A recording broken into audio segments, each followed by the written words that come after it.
Imagine the doors of basilicas being sealed at midnight, icons wrapped in black cloth, and a whisper, "Silence, or the cross will vanish."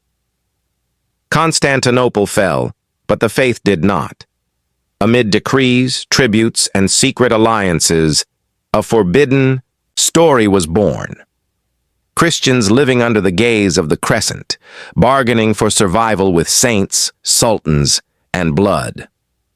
Today, we open locked archives, listen to voices that were silenced, and follow the trail of the cross where no one expected to find it. You are on the channel Faith and Power. If this journey stirs your curiosity and your faith, subscribe now and tell us in the comments where you are watching from. Because this memory must never sleep again. Let's begin. Stay. The truth comes at a high price. The streets were silent, but not empty. Eyes peered from cracks, as if the very air itself were afraid. The smell of smoke still clung to the walls, remnants of a siege that had spared neither stone nor soul. Constantinople, the city that for 1,000 years had been the beacon of Eastern Christendom, now had its skyline pierced by new minarets rising where church bells once rang. The year was 1453, and the Byzantine Empire was no more. The Ottoman conqueror, Mehmed II, did not merely topple walls. He redrew the spiritual map of the Mediterranean. Hagia Sophia, crowned with golden mosaics telling the story of Christ, was converted into a mosque. The mosaics were not destroyed immediately.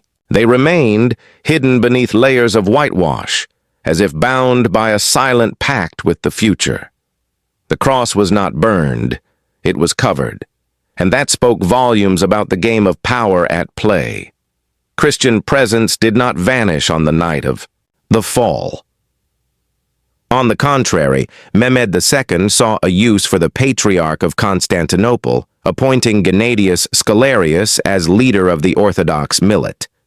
It was a calculated move to keep the Christian population under control through their own religious leaders avoiding open revolts. The Sultan presented himself as a protector, but that protection came at a steep price: acceptance of Islamic supremacy, special taxes, and political submission.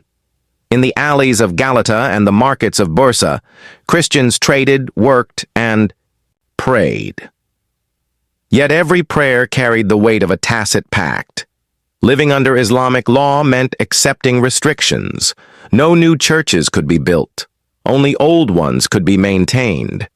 Conversion to Islam was encouraged and, in many cases, almost inevitable for those seeking to escape the suffocating taxes, such as the harak, the levy marking the difference between a Muslim subject and a dhimmi, protected but inferior.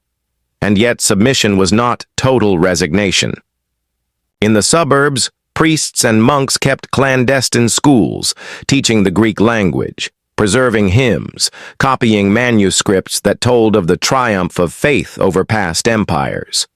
Children learned to sing psalms in low voices so as not to draw the guard's attention. A hymn could be an act of resistance. The conflict was not only physical, but spiritual. For many Christians, living under the crescent required a new theology, one where patience became a survival virtue. Sermons preached that oppression was a test of faith, that Christ too had walked under foreign rule, and that suffering was part of the apostolic inheritance. This narrative helped hold together a fragmented community, but it also made space for their subordination. At the same time, there were subtle betrayals. Some Christian leaders and merchants found advantages in cooperating with the Ottoman government. They became intermediaries, tax collectors, court translators. They used their power to protect their families, often at the expense of other brothers in the faith. The Patriarchate of Constantinople, reorganized under the millet, became both a spiritual refuge and an administrative tool for the Sultan. At the heart of this new order, Hagia Sophia remained an ambiguous symbol. The faithful could still see its golden dome in the distance, but now the muezzin's call echoed through the streets where church bells once rang. For some, the site was an open wound. For others, a reminder that God's story did not end with the fall of an empire. Western. Travelers arriving by sea described a vibrant yet deeply divided city. Venetian and Genoese merchants spoke of Christian ghettos, of subtle prohibitions shaping daily life. Not riding horses in the city center, not bearing arms, not wearing colors that rivaled those of Islam. Each detail reinforced the invisible. Hierarchy sustaining Ottoman rule. And still, there was faith. Candles lit before hidden icons, nighttime processions in distant villages, weddings celebrated with songs that blended hope and mourning.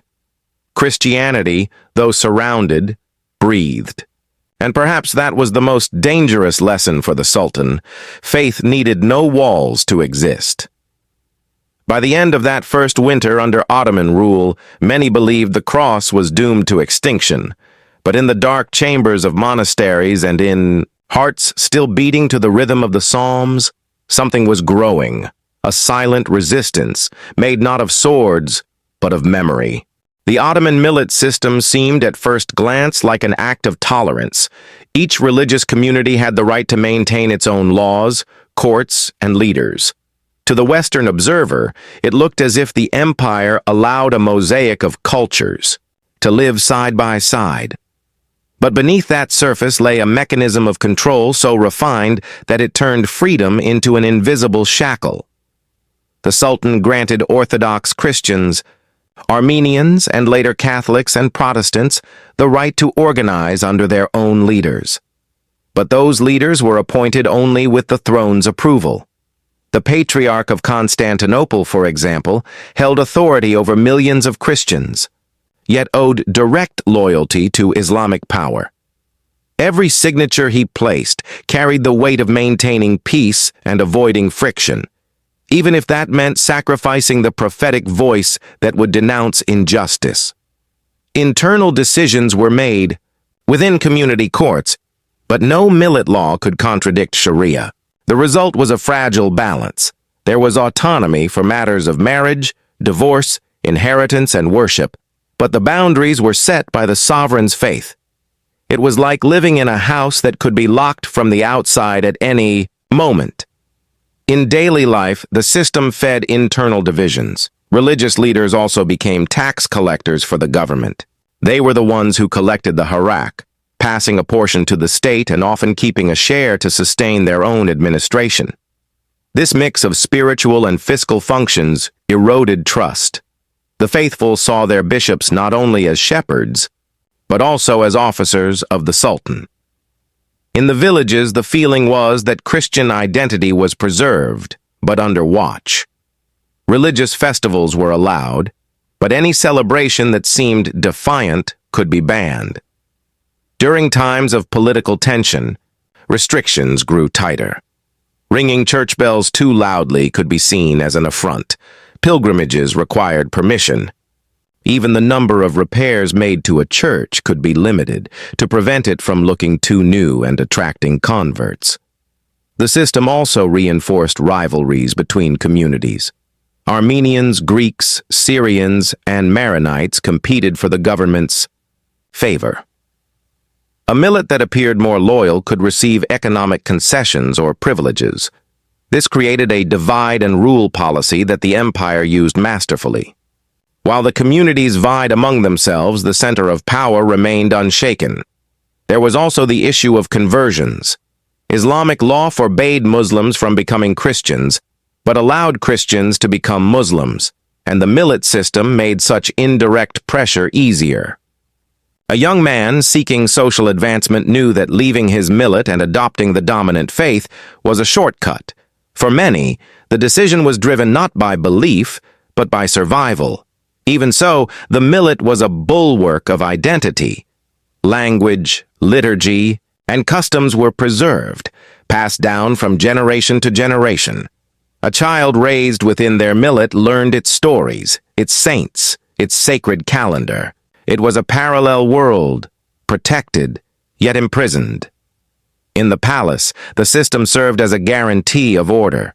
A sultan did not need to deal directly with every Christian or Jew in the empire. He only needed to pressure their leaders. If rebellion broke out, responsibility fell on the millet chief, who could be deposed, fined, or even executed. This threat hung like a constant shadow over ecclesiastical thrones. For some leaders, collaboration meant saving lives. For others, it was betrayal. Among the faithful, suspicion grew that the very Patriarchate had become an extension of the state, a religious arm of imperial power. Sermons praising obedience to the Sultan were as common as homilies on the gospel. In the back streets of Constantinople, this reality played out in silent codes. The color of clothing, the height of houses, the tone of music, everything could signal one's social and religious standing. A Christian knew exactly how far he could go, both literally and figuratively. The millet drew invisible boundaries that everyone learned to respect. In the end, this freedom was like a gold-plated chain. It gleamed in the sunlight but held the prisoner fast. And for the Ottoman Empire, that was the true genius of the system, making the prisoner believe he held the key. There was a rumor that could chill any Christian village from the Balkans to Anatolia, the sound of steady footsteps, Ottoman boots approaching with a purpose that allowed no resistance. They did not come to collect gold or demand land. They came for sons. The devshirme, known as the blood tribute, was one of the empire's most feared mechanisms. At irregular intervals, officials would select Christian boys, usually between the ages of 8 and 14, tearing them from their families to be raised as Muslims and trained to serve the Sultan. Many would become janissaries, the empire's elite guard, loyal only to the throne. Others would rise to powerful administrative positions. But for their families, the separation was a wound that never healed. The scene repeated itself with brutal regularity. A group of officials would arrive in the village accompanied by scribes recording names. Mothers tried to hide their sons, sending them into forests or caves. Some dressed them as girls in the hope of deceiving the recruiters. It almost never worked. The trained eyes of the tribute collectors could spot healthy youth and latent strength. Officially, the system was presented as an opportunity. The boys received education, discipline, and the chance to reach positions otherwise unattainable for an ordinary Christian. Indeed, some became respected viziers or commanders. But the price was the forced renunciation of faith and family. Baptism was erased, the given name replaced with an Islamic one, the mother tongue forgotten. Training began with complete isolation.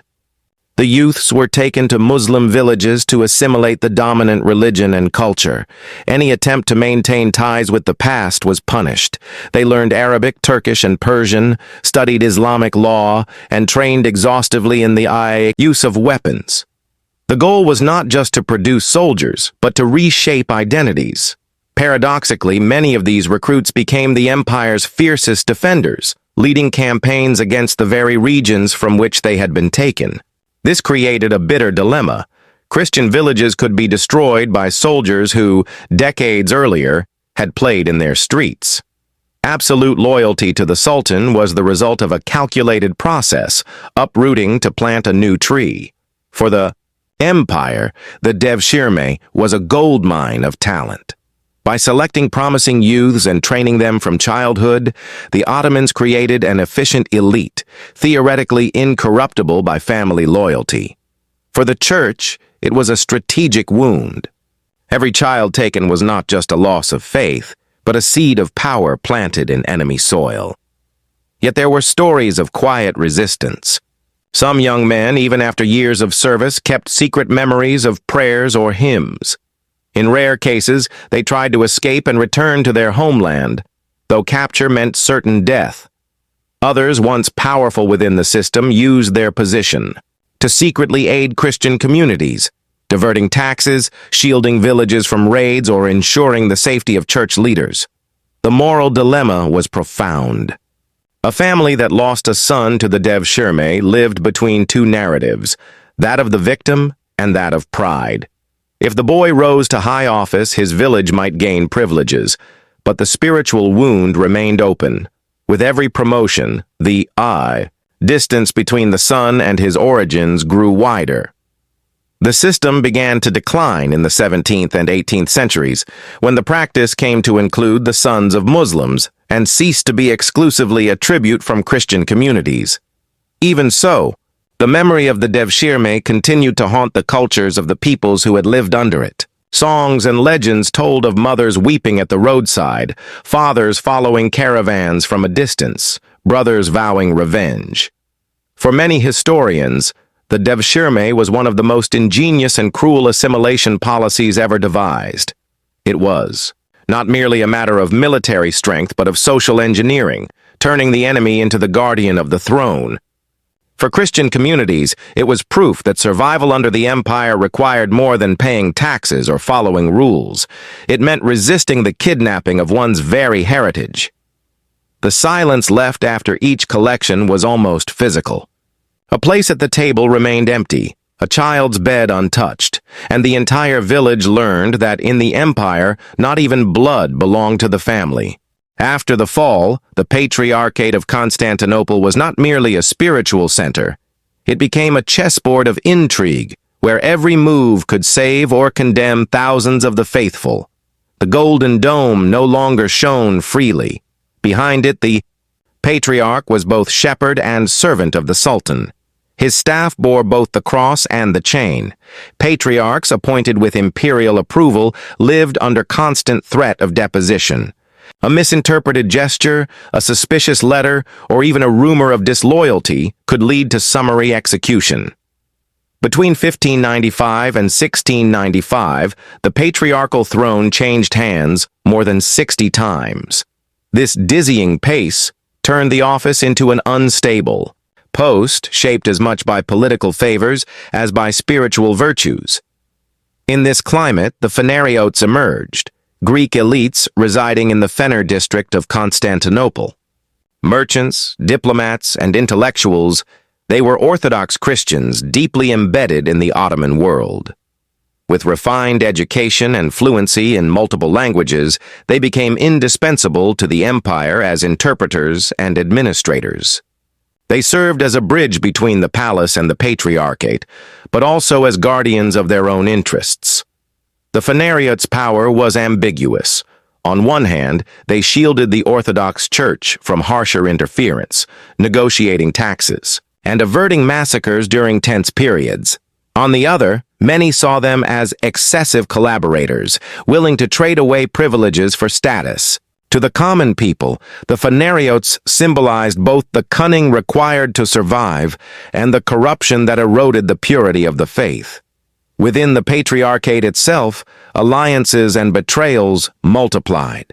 A patriarch might rise to office, thanks to the backing of influential Phanariotes, only to be deposed months later by a rival intrigue. The great families of Fener treated the spiritual seat of orthodoxy as a bargaining chip, manipulating elections and bribing Ottoman officials. This instability was no accident. The empire preferred leaders dependent on its goodwill, keeping them perpetually vulnerable. To remain in office, the patriarch had to continually prove his political usefulness. This often meant silencing criticism, moderating sermons, and even discouraging uprisings against local abuses. The pulpit was watched by invisible eyes, yet there were moments of veiled resistance. Some patriarchs, such as Jeremias II and Cyril Lucaris, sought to strengthen the church's spiritual independence, promoting education, defending Orthodox doctrine against Catholic and Protestant pressures, and discreetly negotiating with foreign powers. Such efforts, however, almost always ended in exile, imprisonment, or assassination. The political game extended beyond the capital. Phanariotes were often appointed governors of Christian provinces, especially in the principalities of Wallachia and Moldavia. There they exercised almost autonomous authority, though always under Constantinople's watchful eye. Their administrations could bring stability or oppression depending on their alliances. For the people, religious and political life were inseparable. A change in the Patriarchate could mean new taxes, restrictions on worship, or local persecution. Every intrigue in Phanar echoed through distant villages, altering the delicate balance between faith and survival. The Phanar district, with its richly decorated mansions, stood in stark contrast to impoverished villages.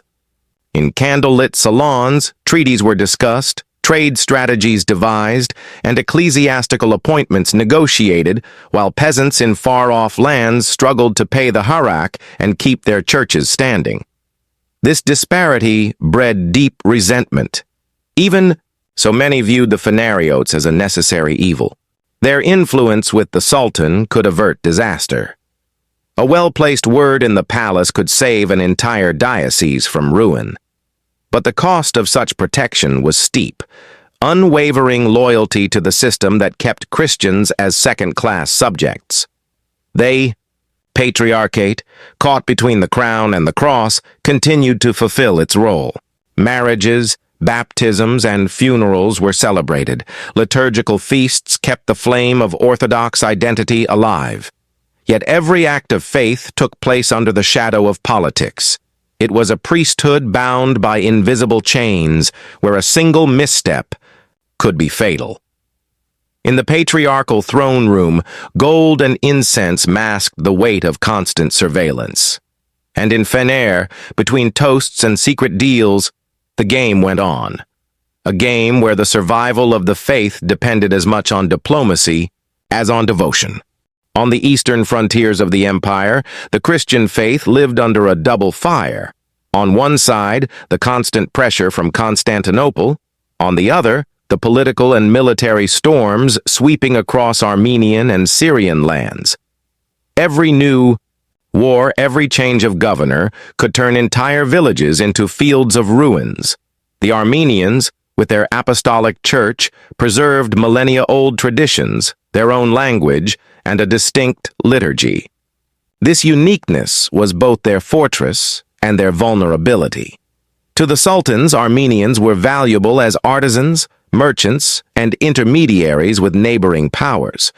But in times of suspicion, they were seen as a dangerous link to enemies, like Persia or the Russian Empire. A single rumor could call into question the loyalty of an entire people. In the heart of eastern Anatolia, Armenian villages thrived on trade in silk, metals, and wine. Black stone churches had withstood centuries of invasions and earthquakes, but when taxes rose or conflicts loomed, protection vanished. Troops plundered warehouses, burned fields, and conscripted young men into forced military service. Priests and monks tried to negotiate with local authorities, offering extra tributes to save their communities, but agreements were far from guaranteed. Syrian Christians, spread across Aleppo, Antioch, and the interior, lived a similar reality. Orthodox and Jacobite churches preserved ancient rites, with hymns dating back to the earliest centuries of the faith. Yet their proximity to trade and military routes made them vulnerable to bandit attacks and imperial reprisals. Often, the same road that carried goods also brought soldiers. The 19th century brought a surge of tensions. Nationalist movements began to spread through the empire, and European powers started intervening in the name of Christian minorities. For some community leaders, this offered hope. For the Ottoman government, it was a sign of treachery. The response was often brutal. Massacres such as those of 1894-1896 against Armenians left deep scars. Homes were set ablaze with families inside. Churches were turned into storehouses or barracks. Among the stories preserved in oral memory are accounts of villages that resisted to the last man. In some, monks barricaded themselves in monasteries, singing psalms as the doors were battered down. In others, mothers hid children in holes dug beneath kitchen floors. Many of these names and places disappeared from maps, but they live on in the songs and prayers still echoed by the Armenian and Syrian diasporas today. Faith in these territories also became a political act. Attending Mass could be interpreted as a statement of national identity. Religious festivals were watched over by soldiers, and any flag, symbol, or suspicious hymn could lead to arrests. Control was not only physical, but symbolic. Limiting rituals meant weakening the collective soul. Western missionaries, present since the 17th century, documented much of this reality. Some brought schools and hospitals, forging bonds with local communities. Others were accused of fomenting internal divisions, especially by introducing Protestant forms of worship. For Ottoman authorities, any connection to foreigners increased. The risk of rebellion. Amid it all were martyrs who never entered official history. Armenian catechists who refused to convert, Syrian monks who sheltered both Muslim and Christian refugees during wars, women who kept clandestine schools to teach biblical reading in their native tongue. Their names were lost, but their actions shaped the silent resistance of these churches. The turn of the 20th century brought the most devastating blow, the Armenian genocide of 1915. Hundreds of thousands were deported on marches across Anatolia, dying from hunger, thirst, and violence. Among Syrian Christians, entire communities suffered a similar fate in the campaign known as Sappho, the sword. It was the culmination of centuries of suspicion and persecution, fueled by political crises and the manipulation of religious differences. Today, in churches rebuilt in distant countries, candles are lit for those who remained behind. The walls hold old photographs, solemn faces before villages that no longer exist. And in their liturgies, prayers still mention the mountains and rivers that shaped the faith of these peoples. The burning frontiers of the Ottoman Empire were not just lines on a map, they were open wounds in the body of Eastern Christianity. Wounds that, even after the fall of the empire, continue to bleed in the memory of their descendants. The Ottoman Empire was dying, but its death was anything but silent. The last decades of the 19th century and the early years of the 20th were marked by successive wars, internal revolts, and a shifting game of alliances that changed with the speed of the wind. In the corridors of power, it was clear that the sick man of Europe had reached the point of no return.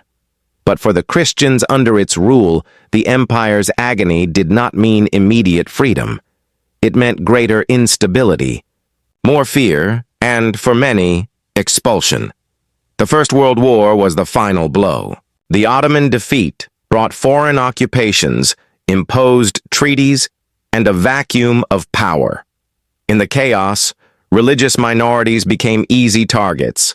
Entire peoples were displaced, not through a structured imperial administration, but in forced marches, massacres, and local reprisals. Churches were looted or turned into warehouses. Cemeteries were leveled. Ancient manuscripts were burned or sold to foreign collectors. When the dust settled, the map of the Middle East and Anatolia had changed forever. The Treaty of Lausanne, signed in 1923, sealed the birth of the Republic of Turkey and redrew borders and populations. Among its clauses was a brutal decision: the compulsory exchange of populations between Greece and Turkey. More than 1 million Orthodox Christians were forced to leave their homes in Anatolia and eastern Thrace. Hundreds of thousands of Muslims were removed from Greece to Turkey.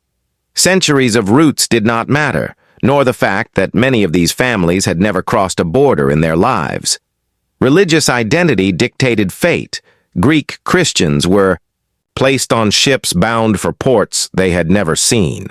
Greek Muslims crossed seas to lands they did not recognize. Mixed villages vanished overnight.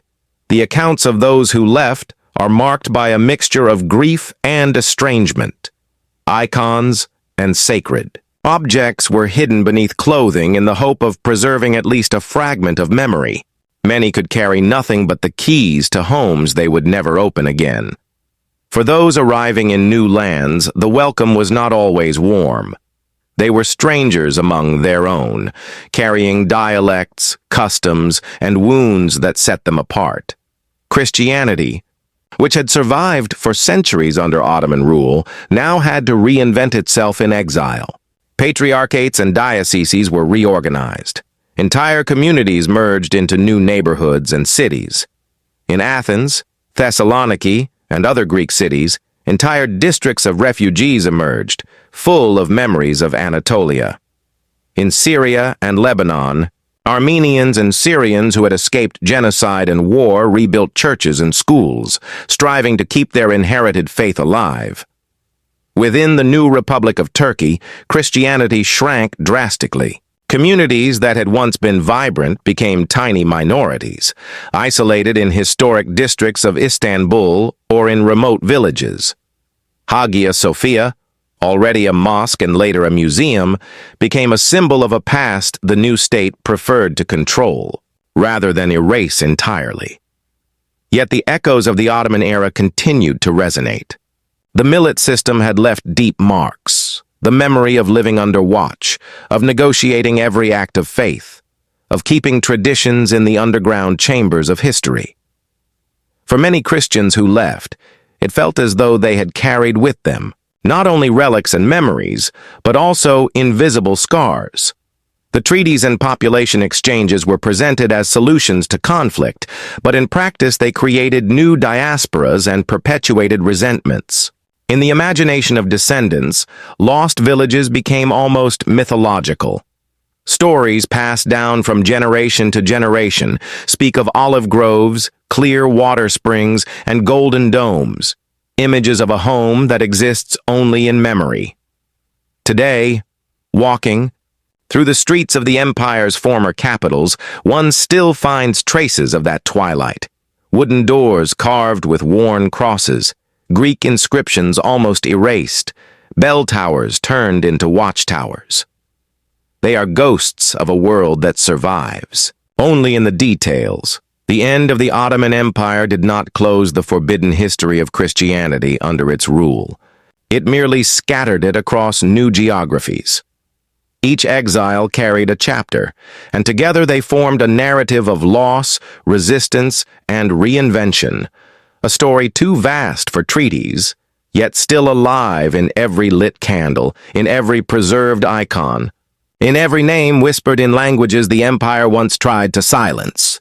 Centuries have passed since the crescent rose over the domes of Constantinople, since villages lost their sons to the blood tribute, since patriarchs walked the narrow line between the cross and the sword.